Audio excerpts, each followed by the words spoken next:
new thematics such as the climate and also sustainable development and digitalization, also digital currencies, and that was highlighted in different fora actually.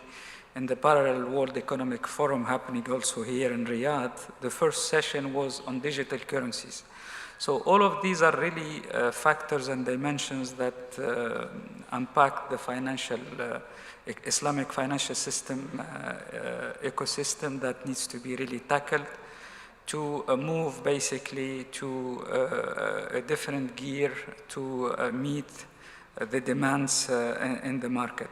So I am honored really to be the moderator of this session and also be part of this long journey of Islamic finance as an IDB staff. Our distinguished speakers today, we have Dr. Sami Swilem, a veteran of Islamic finance and prominent economist. He's heading our Islamic Institute, IDBI. He will deliver a welcome statement and provide us with an overview of what the group is doing in this space. Also, we have a distinguished speaker, Dr. Ghayath Sabsik, who is in high demand. He will deliver, he's newly appointed as Secretary General of IFSB, which is one of the regulatory body and an important pillar of the Islamic finance ecosystem. He will deliver a keynote and reflect on the journey of Islamic finance, the lesson learned, and touch on the market potential. That will be further developed by the panelists afterwards. We have Mr. Ufuk Bey, who is a seasoned CEO, and he has been in Islamic banking for so many years, and today he heads Kuwait Turk Bank, one of the banks in which IDB has invested in, and today is the first participation bank in Turkey to share basically the journey of really that Katibi went through and what lesson learned are derived from there and how he sees the market potential. We have also Wasim, who is the founder and CEO of the first digital bank in UAE. He will talk about the journey of establishing the bank and also the disruptive nature of digital banks in the Islamic banking sector and globally in general. So I call on Dr. Sami to deliver the welcome statement and share basically the insights about IDB role in Islamic finance. Thank you very much, Brother Al-Hadi, and being part of the Islamic Development Bank Group, I would also welcome our guests and participants and keynote speakers. The Islamic Development Bank was established in 1975. At that time, there were no Islamic banks. The only other Islamic bank was Dubai Islamic Bank that was established also in the same year. So for all practical purposes, the Islamic Development Bank was the first, and there were no previous or prior experience that would, guide the bank into this Sharia-compliant financial systems, instruments, policies, and procedures. The first application of murabaha to finance trade between member countries was conducted by the Islamic Development Bank. This was, I think, in 1976 or 77. For which Dr. Ma'bad al-Jarihi, who subsequently became one of the directors of the Islamic Research and Training Institute, managed. And that was one of his key achievements, for which he won the ISDB Prize for Islamic Economics and Banking. There are many firsts that the Islamic Development Bank has done. Now, The people now have the perception that the bank is a highly complex bureaucratic organization, obviously because, first of all, it's AAA, there are many restrictions on the nature or the kind of activities it will take. Yet, the bank was pioneering in many dimensions. As I said, the first Murabaha transaction took place within the ISDB, the Islamic Development Bank. The Islamic Development did not only pioneer transaction. The sukuk in the early 20s were pioneered by the Islamic Development Bank, and many other firsts were done within the bank. But the bank, the leadership of the Islamic Development Bank was visionary, was and still, of course, visionary.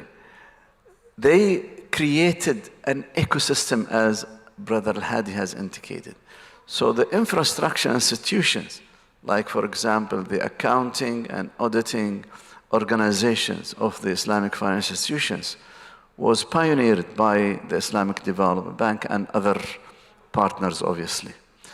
The General Council for Islamic Banks, and obviously the Islamic Financial Services Board, the International Islamic Financial Markets, and other infrastructure institutions that develop the necessary foundations in terms of accounting standard, regulatory standards, and other important ingredients for the ecosystem itself.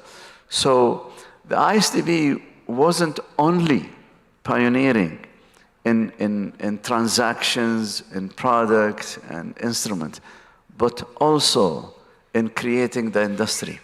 Now, just to give a quick example, when Apple created or produced the iPhone, they had a vision.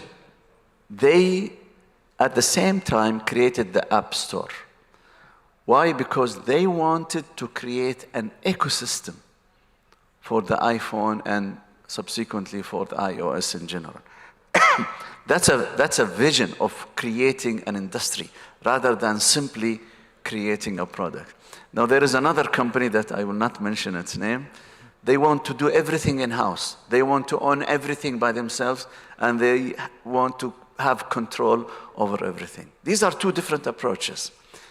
We are proud that the Islamic Development Bank took the first approach, the approach of not only leading by example, but also contributing substantially to the ecosystem, to the environment. And not to mention, of course, the ISDB was also pioneering in establishing Islamic banks themselves. So you can see it's a whole spectrum from in-house products and instruments to infrastructure institutions to market players, not only Islamic banks, but also the International Islamic Rating Agency and other market players. Now, all these initiatives were successful, that could be a point of argument. But there is nothing wrong to take a leading initiative and have some failures. The failure is not a problem. The problem is not taking, the biggest failure is not to take the initiative in the first place, not to feel the responsibility of leading the establishment of the industry. Thank you very much, Mr. Hadi. Thank you, Dr. Sami. Now I move on to Dr. Ghaith to give his statement. Thank you.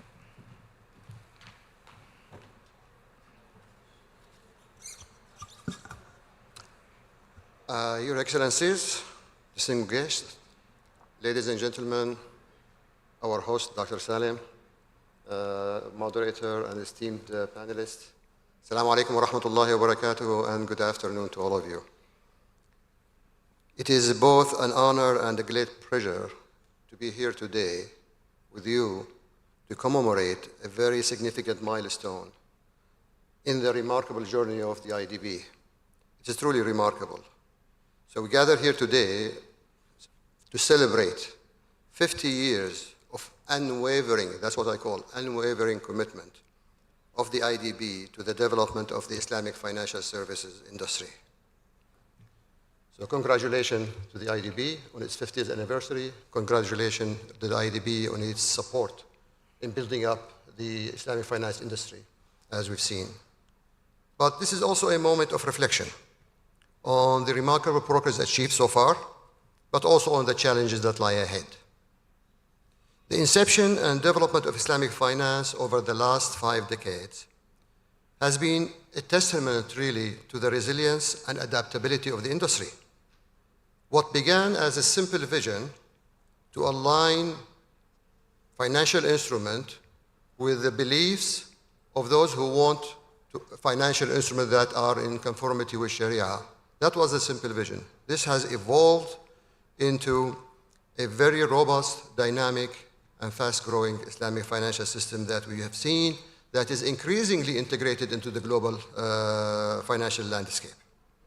This remarkable journey, as we've just heard, is started by few scholars, economists, and pioneers of industry in the 1950s and 60s who laid the foundation, the conceptual foundation, at least, of this industry going forward. Now, after that, in the 1970s, that was really a transformative decade for Islamic financial services industry. It was marked by significant events and milestones that contributed to the establishment, expansion, and formal recognition, as we see today, of the Islamic financial industry. Most importantly, it marked the IDB establishment of the Islamic Development Bank. This was a landmark. Why it was a landmark? Because it signaled, it was a signal, it was an explicit signal to the whole world that about the commitment of the IDB members of the Islamic Development Bank to pursue development projects that align with Islamic values, including the prohibition of interest on loans. The subsequent decades since then brought strong growth, innovation, institutional development within the industry. It also brought, importantly, regulatory attention from national authorities, but also from supranational organizations, IMF, World Bank, and name it. It also led to the establishment of global financial, Islamic financial infrastructure, institutions. These are standard-setting bodies for the industry. And let me clarify here, these bodies do not intend to issue standard to replace international standard. This is very important. They don't issue a separate standard. What they do is issue standards that complement international standard, where international standards are silent or inadequate to capture the specificities and unique characteristics of Islamic finance. So that's clear. Where we are right now with the industry, let's be very clear. This would not have happened without the IDB. The IDB was the cornerstone of all of that. This includes playing a pivotal role in the support of the industry, in establishing the institutions, including the institutions I'm heading right now, the Islamic Financial Services Board. This is for the prudential standards. The IOFI, this is for the accounting standard. The IIFM, which is the Islamic Financial Market Organization. This is for market documentation standards. For SIBAFI, which is the group that represents the industry globally. And the ILLM, which is the Global Liquidity Market Corporation. Each one of them is playing a very distinct role, complementing each other, supporting the industry growth. In the private sector, no one can question the commitment of the IDB and the pivotal role they played through direct investment, technical assistance, and policy support to these institutions when they needed it most.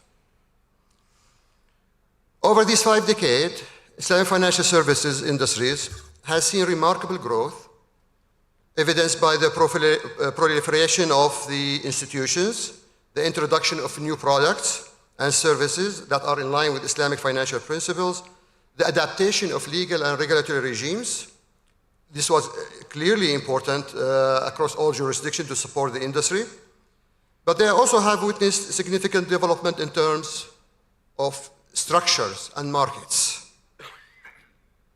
Core markets for Islamic finance now have depth, have breadth of, in terms of products and deliverables, in terms of meeting preferences, and as well as in terms of having the proper infrastructure in place. We also see significant demand and rapid growth for Islamic financial products in a new market that we haven't seen before. We see rapid growth in Africa. We see rapid growth in the Central Asian region. A few years from now, they will become core markets as well, as we expected.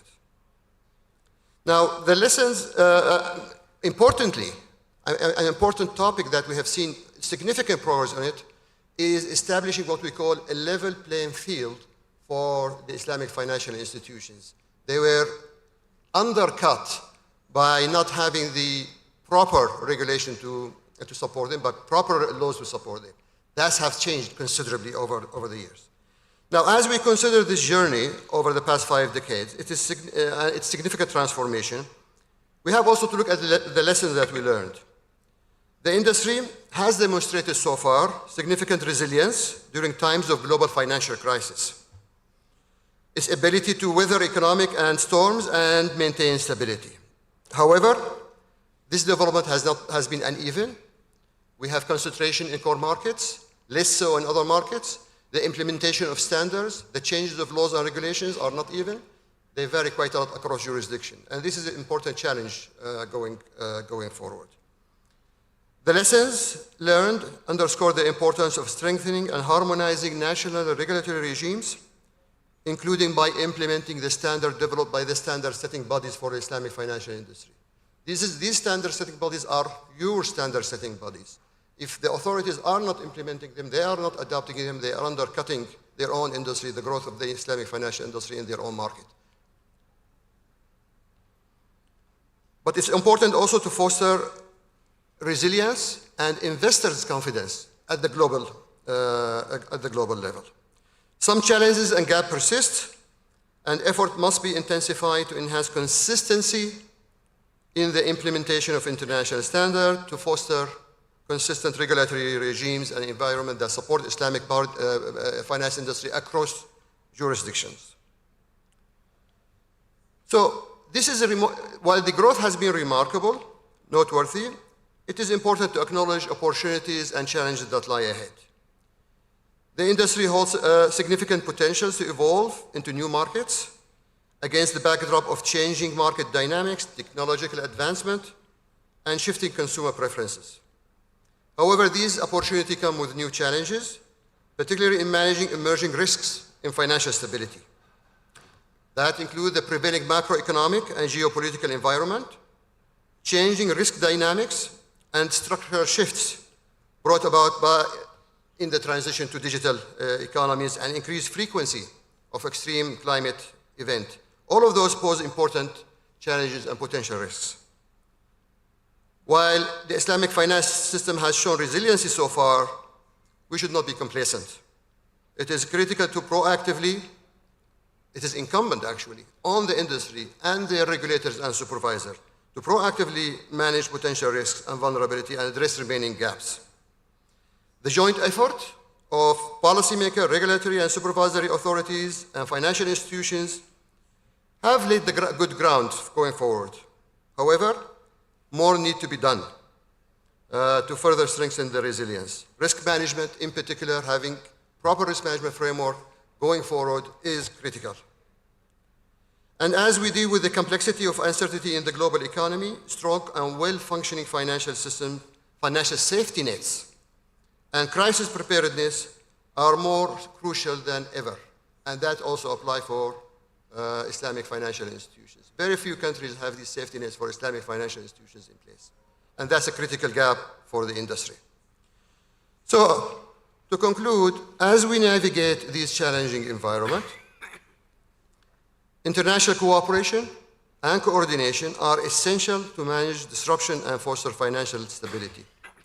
Moreover, importantly, by adhering to the fundamental principles of Islamic finance and focusing on resilience and human capital, the Islamic financial services industry can grow stronger and better to adapt and to meet the demands and the demand of this dynamic landscape.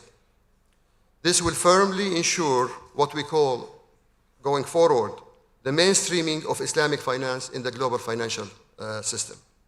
On this note, I would like to once again congratulate the IDB on its 50th anniversary and its enduring commitment to the development of the Islamic financial industry.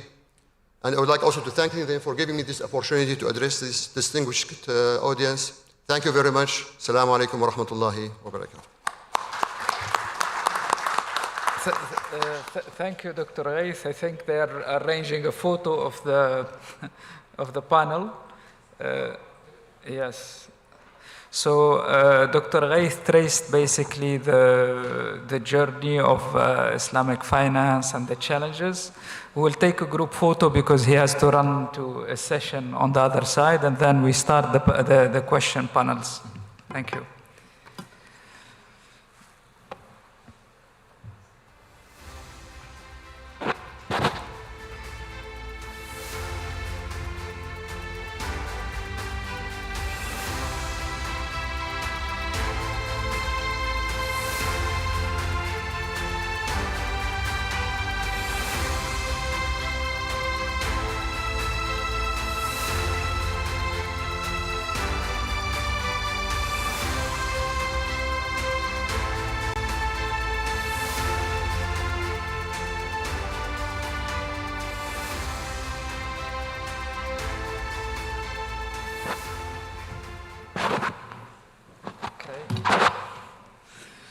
Thank you for your patience.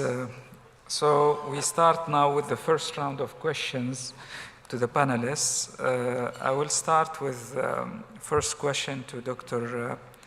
Ufuk Bey to tell us a bit more on the Katibi journey, its establishment within a Turkish context, and all, I think, the dimensions that it went through, whether in terms of dealing with the regulator or the business. And then what are really the key milestones in this journey? Thank you. Thank you very much, Mr. Hedi Mejai. I am honored and privileged to address such an esteemed audience and distinguished participants while celebrating 50 years of Jubilee of IDB in the field of Islamic finance. I hope the discussions will be fruitful for our industry today. Kuwait Türk Participation Bank, yani we refer the Islamic banks in Turkey as participation banks, meaning participation to profit and loss of the investor. So we were established 35 years ago in 1989 with a major participation shareholding from Kuwait Finance House, now one of the leaders of Islamic finance as a bank in the world. And they have 62.2% share with us. Second shareholder is Turkish Evkaf Directorate, government, 18.8%. And third is Public Institution for Social Security Kuwait, 9%. Again, this is a government entity. And IDB, 9%. We were established with this type of shareholding. Over the years, Kuwait Türk Participation Bank has grown to become a key player in Turkey, in Turkish banking sector. Now we are the 10th largest banks in Turkey with respect to total assets, and first among the participation banks. As we look back over this journey, Kuwait Türk has consistently focused on adhering Islamic principles. Let me give you an example at the start of my speech that will clarify our successful operations in Turkey. When Kuwait Türk was founded, the environment was not suitable for participation banking. In fact, at that time, participation banks were excluded from banking law and gained bank status in the following years. Despite these difficulties, our business model enabled to adopt a differentiation policy And contrary to the conventional banking practices at that time, we did not receive account maintenance fee, for example. Just as an example, from our clients from the very beginning, because it was prohibited Islamically. Now we are one of the top 2 banks with highest current accounts, and 50% of our total 50% of our total accounts are current accounts. Nowadays, as an inflationary environment, you can imagine the benefits you can derive from such an important account structure. So, clients are rewarded as us because of adhering to the Islamic banking principles. We gradually we became gradually as a Kuwait Finance House group approach to our business model. Today, Kuwait Türk has 10 subsidiaries and serves in wide range of financial services, including asset management, investment, tekaful, information systems, and pension fund. So we have 10 subsidiaries now as a leading Islamic bank in Turkey. As milestones, as you mentioned, let me give some of them the milestones. Kuwait Türk is one of the Kuwait Türk is the significant milestone is the introduction of first sukuk in Turkey in 2011. We strived a lot to bring the sukuk regulation into effect, and the first issues of Turkish sukuk was done, and it took 10 years, in fact. Thanks to His Excellency Mehmet Şimşek, the Prime Minister, the Finance Minister, he was here 2 days ago. He has succeeded to pass the sukuk law in Turkey at that time, and the first sukuk issued by Kuwait Türk at that time, and also the Treasury issued afterwards the first sukuk of Turkey. In fact, we started at the same time with Malaysia, but it took 10 years to finalize the sukuk issuance. Now, the sukuk industry came to 400 billion lira level of volume. Now it is being utilized in liquidity management, corporate finance, and regulatory tools to govern participation banks in Turkey. As Kuwait Türk, we attach great importance to providing financial support to sustainable projects in the field of renewable energy, especially rooftop solar power plants. A significant portion of solar power plants installed in Turkey are covered by projects financed by Kuwait Türk. In this respect, we had issued the first green sukuk subordinated Tier 2 sukuk of Turkey in 2021 with a landmark issuance of $350 million, which was 12 times oversubscribed and one of the lowest borrowed long-term debt of Turkey at that time. As a second milestone and innovation, I should mention our success in gold banking.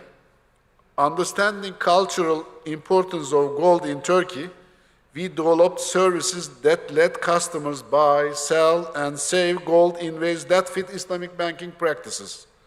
This has not only broadened our customer base, but also reinforced our reputation as an innovative and customer-focused bank.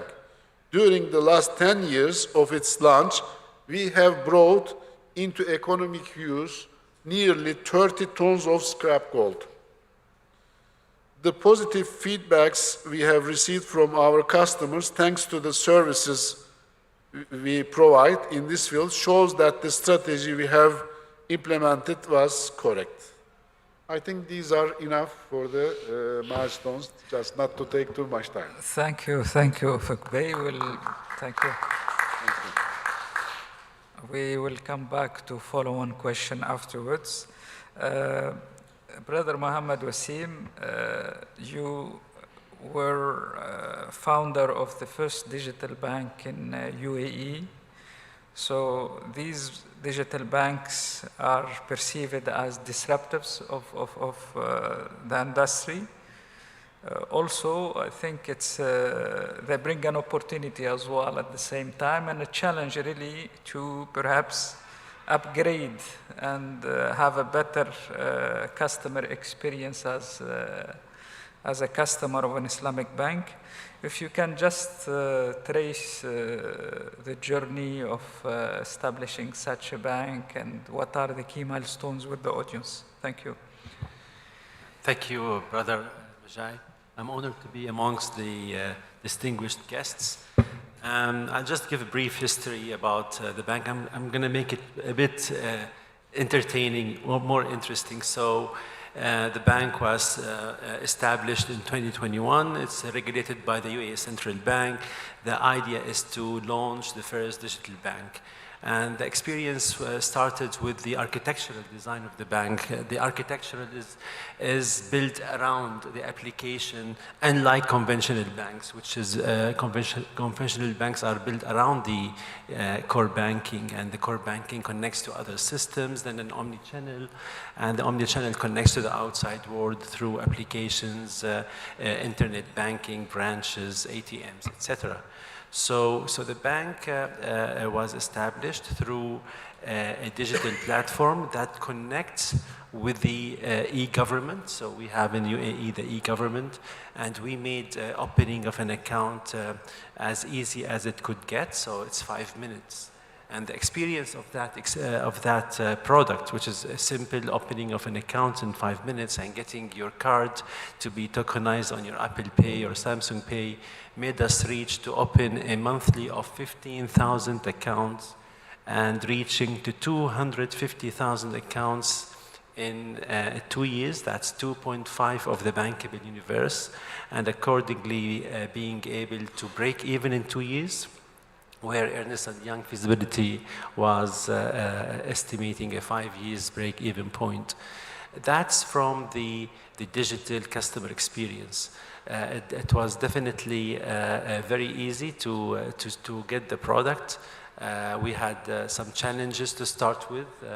As you know, digital banks operate through cloud-based services, which allow efficiency, scalability, and also a strong cybersecurity, unlike other models of IT infrastructure.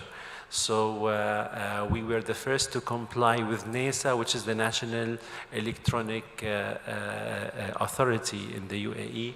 And today also we are participating in the new setup and regulation of blockchain and AI. And this is a bit of a summary. If you would like, I can dwell more about how we are using blockchain to accelerate the growth of finance in the UAE. Thank you, Brother Wasim. Perhaps now I will move on to Dr. Sami with a question. I mean, he have listened to the speech of Dr. Ghaith and the intervention of both panelists. And also, as I have highlighted, I mean, there are voices really that are calling for really an overhaul of the Islamic ecosystem. And today we have talked about the journey of the 50 years. So what's next? I mean, how do you see really the industry evolving? What are the priorities you can see for the next 5-10 years? Really to I would say, adapt this ecosystem to the new imperatives and thematic, as I have highlighted. There are many calls for energy transition, and actually there is in parallel a session and an important symposium on energy transition and sukuk and the role of MDBs in this space, as well as really the coming of artificial intelligence, cryptocurrencies, and so on. All of these are dimensions that need to be somehow integrated in the ecosystem. And also from an operational perspective, I'm sure there are many Islamic banks here and many heads of investments. We can feel sometimes really the boundaries and restrictions when we want really to do transactions, because the guidelines and the norms that are in place, whether from a Sharia side or from a risk management side and so on, are very much restrictive, and perhaps they need really to be kind of looked at differently. Thank you, Doctor. Thank you again, Brother Hadi. It became clear over the years that the finance industry cannot operate independently of the real economy. That was the main lesson of the global financial crisis in 2008. That crisis emerged exactly after all regulations were relaxed, or most regulations were relaxed. The Congress was dominated by Republicans. The administration, the US administration, was also Republican, and they did everything. You cannot imagine the number of acts that the Congress passed to reduce the regulatory constraints on the financial industry. And that was years, that was developing over several years before the crisis. So it wasn't just, it wasn't 1 or 2 years, no. So the global financial crisis emerged in a completely, so to speak, finance-friendly environment, in the sense that minimum restrictions, minimum regulations, minimum supervision, minimum everything. So no one can blame the government or the authorities or the regulators for the crisis. The crisis was the natural result of the lack of proper regulation. And that was something quite obvious after the fact. After the fact, it became obvious. Before that, of course, it wasn't.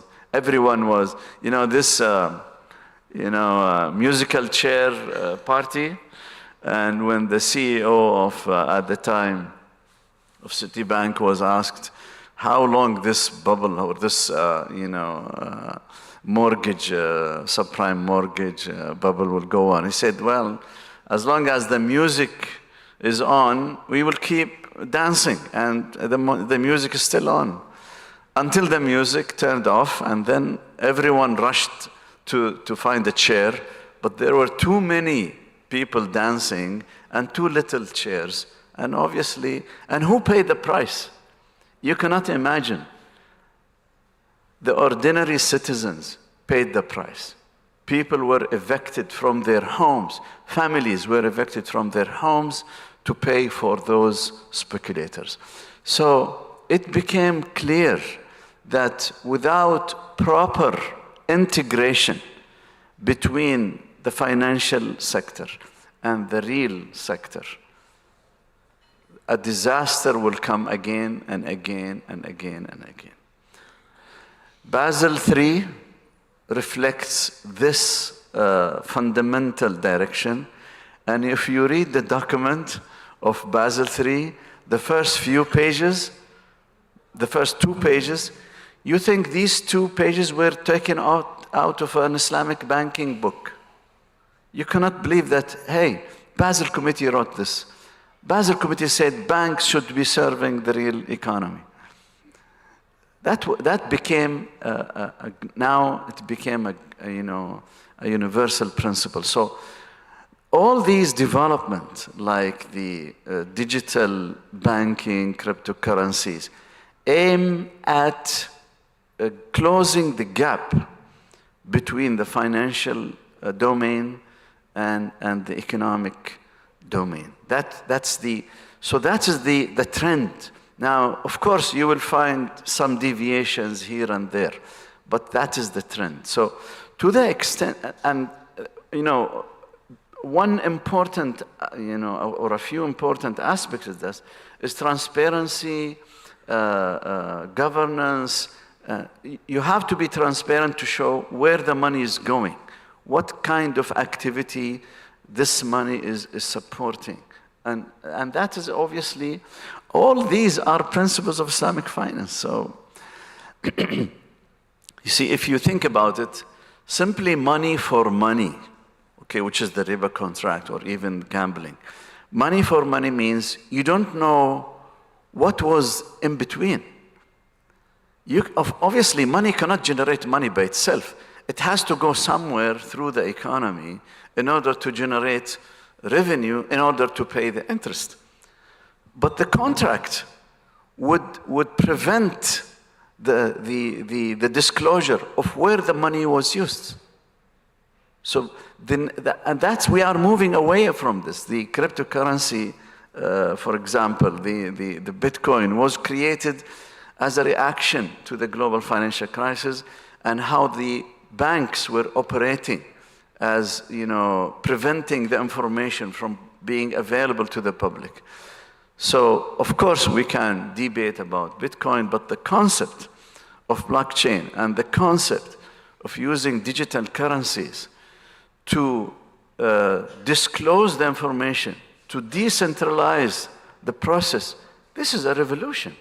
And it is perfectly in line with the principles of Islamic finance. So I see the future in general moving in that direction. To the extent that we are, adapting to that, I think we will be able to move or to contribute much value. Thank you. Thank you, Dr. Sami. Perhaps before moving to another question, we open the floor if there are any questions for the panel, because we still have 13 minutes left, so we want really to hear maybe from the audience so that we can... okay. Yes, brother. I don't want to take over the floor, but I have to introduce myself every time. Okay, my name is Mohammed Minhaj. I am from Silicon Valley, technology center of the world. And we're talking about the crypto and digital currencies and digital banks and all of that. I don't think the traditional banks will ever accept cryptocurrency because they cannot monitor and they cannot regulate. That's my opinion. Coming to the journey of the Islamic finance, I've witnessed it in Malaysia. I've been there for many years. I was the technology advisor to Dr. Mahathir Mohamad of Malaysia, and I built their microchip design industry with a benefit of $32 billion. And now I'm working on climate change and food security to build as 2 new industries for the OIC member countries. So that's my background. Now, in terms of what is missing, the missing element for the Islamic finance and the companies that are coming up in emerging technologies, lack of venture funds. And that is the element that is missing so far that I see in ISDB's entire picture. And how do we address that? I hope that there are some good answers for that. Thank you. Thank you. Thank you. Yeah, I missed what's missing. He said exactly what's missing. The gap is venture funds. Venture funds. How to finance ideas and seed level, mezzanine level, and first round, second round, third round level companies. I got you. So yes, thank you. So I'd like to answer that. I would like to emphasize on Dr. Sami's point when it comes to the blockchain technology and what's happening in crypto assets and how does that help to flourish the Islamic banking world. As you know, the origin of Islamic banking is contractual and it's asset-based. And that's all about tokenized assets, and that's all about the blockchain, the smart contracts.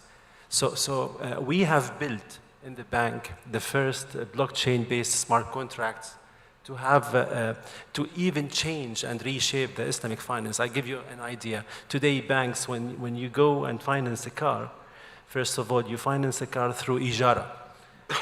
In our way, we think we will change this to a wakala, because in tokenized assets, if the car is tokenized as a value, the customer can go online, buy the car, give me my commission in installments.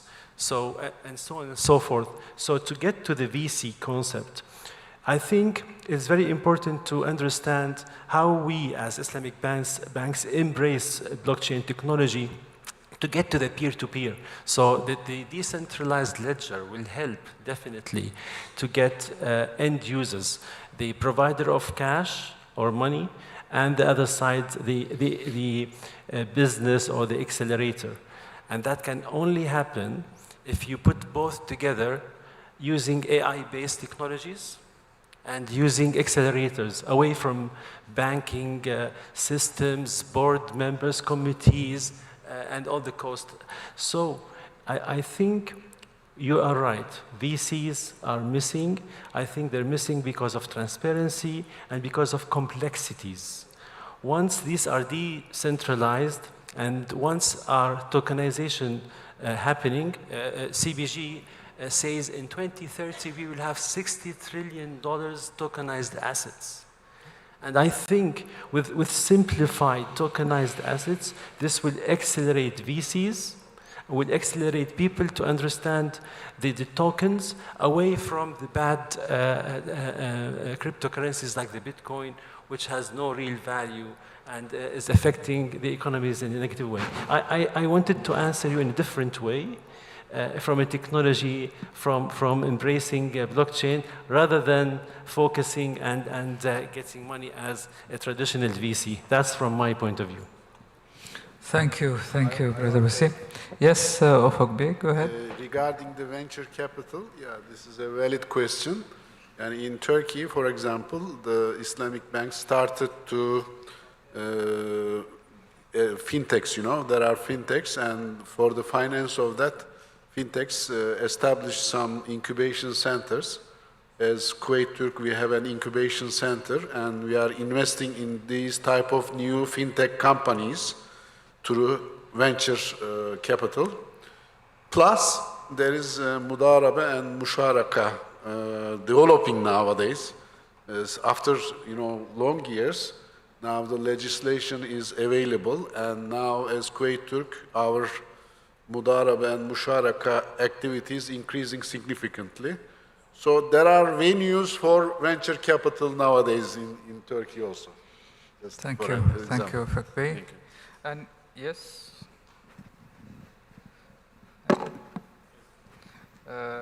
we have exactly 7 minutes, so. Bismillah ar-Rahman ar-Rahim. Assalamu alaikum. I'm Manwar Hussain. I'm the chairman of Bangladesh Finance Limited from Bangladesh. My question is, do you think equity over debt is closer to the philosophy of Islamic finance? That was my question, and my question would be to Dr. Sami. We'll take a second question as well at the back, and so that we give to the panelists. Thank you very much. My name is Omar Davis, and I'm a country manager here at the Islamic Development Bank. I'm originally from the United States, and I know that I have raised these issues in the past, that in the United States, it's like the elephant in the room. $25 trillion economy. There's no dedicated Islamic bank. They have windows in some banks. What can we do to be more on the offensive? Because if we're relying on only Muslims to be the customers of the bank, then we may not make it. But I think if we can convince people that the value proposition of Islamic banking is in their interest, then it might cross over, and maybe non-Muslims can participate in Islamic banking. So how can we be more on the offensive? Thank you. Last question there. Yeah. Okay, thank you. I would like to start by commending ISDB and all the partners for the kind support they are providing in the development of Islamic finance. My name is Haruna Musa. I'm the MD CEO of Jaiz Bank, which is the first Islamic bank in Nigeria. Today, honestly, I've listened to very interesting conversation. Nigeria is one of the biggest countries in Africa with about 220 million population. We have the biggest economy in Africa, about $500 billion. We have over 120 million Muslims, but again, we have only 4 Islamic banks, and we account for only 1% of the total assets of banking industry in Nigeria. So honestly, we have a very long way to go. I'm really impressed by the rapid progression of Kuwait Talk Bank. That's why I'm really impressed. I'm quite excited to find out how we can also use similar strategy so that we can be able to upscale. If all of us account for only 1%, that means honestly we are very inconsequential in spite of the huge potentials. I'm also very excited about the fintech technology by Maria Community Bank. Again, I believe a combination of these two, should give us the impetus to see the rapid growth in Islamic banking that we so desire. So honestly, I would like to, if you can share your perspectives, yes, so that it will be a guidance to us. Thank you very much. Thank you very much. Not to be scolded by the MC, we still have exactly 4 minutes to address the questions. So maybe just one intervention, and then we can take it offline, because I think they will need the whole. But the purpose really of this gathering and the entire IDB gathering is very much for this type of bilateral meetings where really our partners benefit from each other's experience and do business basically and see how they can help each other. So maybe one question that you think, perhaps maybe the question of, because Brother Omar, he was mentioning that the bank is only for Muslims.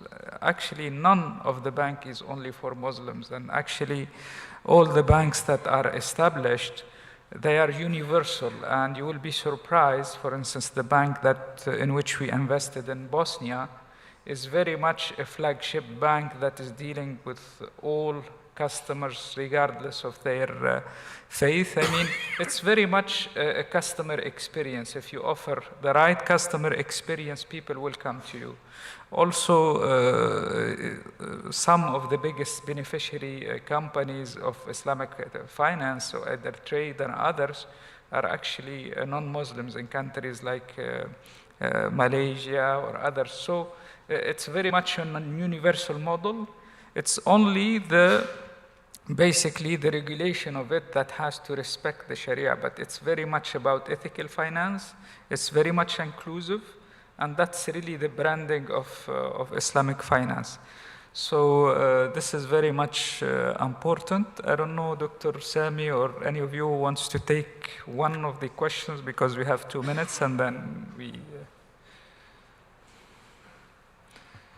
So basically, again, I want to stress, I think technology will help us to globalize our products. As you know, when a non-Muslim goes to an Islamic bank, he wouldn't want to do the bureaucracies and the paperwork, the agreements. And I think, yes, the future of Islamic banking is very, very crucial if it embraces digital experience and take the opportunities of the robo-advisors, of the robo-traders. ISDB can play a catalyst role in taking the Islamic banking to the next level if it allows AI-based solution where opportunities can be magnified on the level of the banks and at the level between merchants and end users. So I think this is where we see the role of maybe ISDB in the future and how Islamic banking can grow from here. Thank you very much. I think we will conclude with a word of thanks to the panelists and the keynote speaker, to the audience as well for really being patient. I know it's really around lunchtime and there are multiple sessions around, but the session is actually online. There are, as I hear from our colleagues, there is a great interest from many people globally online. Also, a word of thanks really to all the colleagues who helped us organize this panel, and also all the colleagues who, and also the host and co-organizer of the IDB annual event, i.e. Kingdom of Saudi Arabia, and IDB for this really memorable and remarkable Golden Jubilee that it has a lot of historical significance. Actually, the first IDB annual meeting took place in this same hotel back in 1975. So that's why we're holding it here, and the thematic is around this, because we have to be proud of our really sort of past and our culture, and we should really think that way in terms of dealing with Islamic finance. We are not a niche market, we are a mainstream market, as it was highlighted by Wasim and yesterday Dr. Mohieddin on one of his sessions. And really, we need really to think out of the box. Dr. Sami today was talking, Basel III is very much, inspired from our code of ethics. So these are really the takeaway points that we take from this session, and we'll be happy really to answer anything on the side, and please exchange business cards. And thank you for also the technical staff, and we end our session. Thank you.